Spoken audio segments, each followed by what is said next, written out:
So out today with the Savage Elite Precision in 308, shooting at 705 yards, doing something a little bit different, shooting factory ammunition. So this is a federal gold medal match, 185 grain Berger Juggernaut bullet.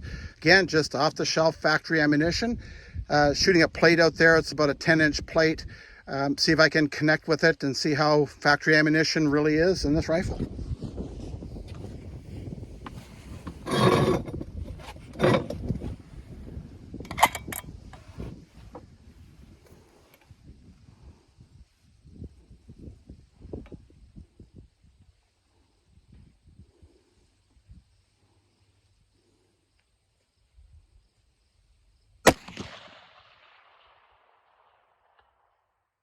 So there's one. See if we can get two in a row.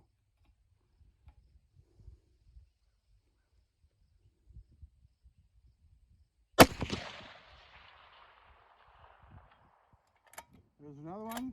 Go for three.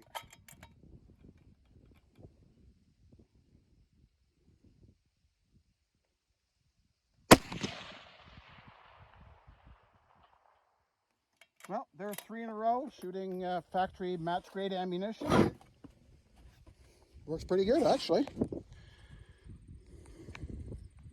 No problem hitting that plate whatsoever.